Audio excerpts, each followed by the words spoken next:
Hey nerds, so going to talk about Alex O'Connor, the British philosophy YouTuber, interviewing Richard Dawkins, famous atheist, militant atheist, evolutionary biologist. I think some of his books are the most interesting aspect of what he does, but it's Alex O'Connor asking Richard Dawkins about his view on morality in contrast to other famous militant atheists who has some dumb opinions, Sam Harris, and his opinion on objective morality. And it's interesting to get into, I think.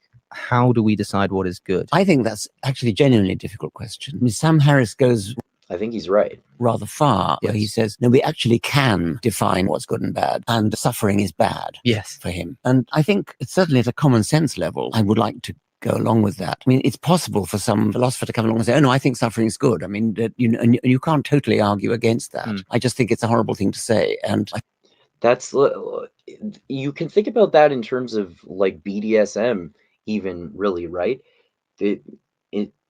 Like punishing yourself. Some people like to punish themselves in sex, and some people like other people's to punish them. There are women who like to be dominated by men, there are even ones who want to suffer and get bruises and like bleed and shit like that. And then there are men who want women to do that to them. There are women who want women to do that to them. There are men who want men to do that to them. Suffering, some people like suffering, and suffering is bad, but it can lead to good results, which doesn't mean that the suffering is good, but it means that something that is good, that is bad, can lead to good results, which is that just that minimum level of complexity Sam Harris doesn't really get into with this so-called moral landscape. I think most people would agree that it's a horrible thing to say. But then I don't. That does make a good point that this. I just think it's a horrible thing. I mean, and you can't totally argue against that. I just think it's a horrible thing to say, and I think most people really can define what's good and bad, and suffering is bad for him. And I think it's certainly at a common sense level, I would like to go along with that. I mean, it's possible for some philosopher to come along and say, oh, no, I think suffering is good. I mean, and you can't totally argue against that. I just think it's a horrible thing to say. And I think most people would agree that it's a horrible thing to say. But then I don't, I must say that slightly rings of when people say, like, yes, you could come along and say there's no God, but I think that's a fairly horrible thing to say. Yes. But think about these two claims, though. Suffering is good, and God doesn't exist. Now, to some people, to some Christians, or anyone who believes in any kind of God, if you say that God doesn't exist, that will be the equivalent to saying that suffering is good, perhaps because they think that you will suffer if you think that God doesn't exist or whatever. But even to probably most religious people nowadays, I would bet that they would say someone saying suffering is good is a more horrible thing to say than someone saying that God does not exist, because it seems like most Christians nowadays, other than the stupid fundamentalists, are okay with people not believing in God, like even if they think they're going to go to hell or something like that. So they're not actually really morally equivalent statements, but I guess it obviously depends on your perspective. And like from a Christian perspective, you can say that suffering is good too. Like, of course, Jordan Peterson never stops going on and on about how suffering is good, and you got to bear your cross and this like fucking 1500s Calvinist theology that's just boring and stupid. But yeah, they're not exactly equivalent claims. It depends on your perspective. Well, I suppose it's an aesthetic thing. I don't think it's a horrible thing to say. No, I mean, I don't actually have a comeback to some sadist who comes along and says, I think suffering is wonderful. So what if somebody is using some sadistic bent that they have in order to justify some religious morality? How are you going to communicate to that person that what they're doing is wrong? I think that such a person would be quite rare. I think I'd rather devote my attention to decent people.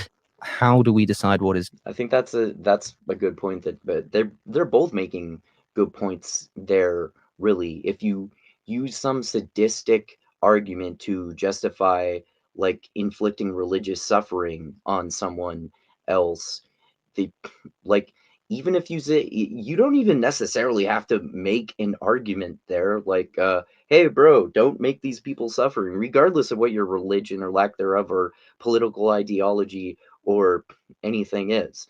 But if you're trying to make an argument to someone who's going to do that, and you say, don't hurt that person because suffering is bad, you don't even necessarily have to make that argument. You can just say, don't hurt that person because I think that it's bad for people to hurt others who don't deserve it.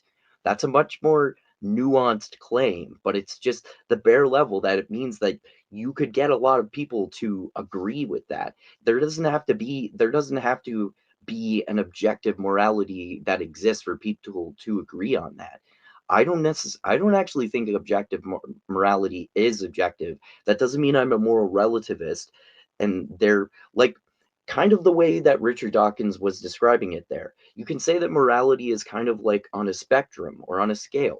There can be like, even Sam Harris would phrase it something like this, like the best possible good things or the worst possible misery for everyone. But you can't really define what the worst possible misery is for everyone, or the best divine good is for everyone, or anything. So there can be things that almost everyone agrees are wrong, like, rape is wrong to, let's say, 99% of people to be charitable.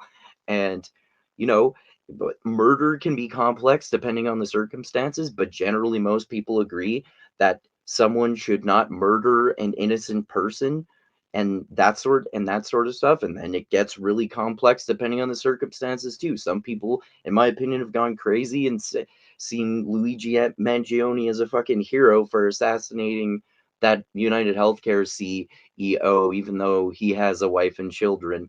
But we don't need to get into that. The point is that morality is complex, and Alex O'Connor does bring up some interesting contradictions in Richard Dawkins' opinion. But even though I'm not a militant atheist like him, I agree that it's hard that you can't actually make a convincing argument that there is objective morality. There is something objectively good and objectively bad. Like, let's say, like, even the Holocaust, for example, I'd say that's as close as you can come to being objectively bad. But I don't fucking know, man. Obviously, the Nazis who think that's a good thing are wrong, but you don't have to even agree that that's objective. We can just agree as a society, hey, don't Holocaust people, that's fucking bad. You don't have to agree that objective morality exists for that. So anyway, as usual, Sam Harris's opinions are oversimplified and dumb. All right, I'm gonna go watch Ari Shaffir's new special and eat spaghetti. Adios, nerds.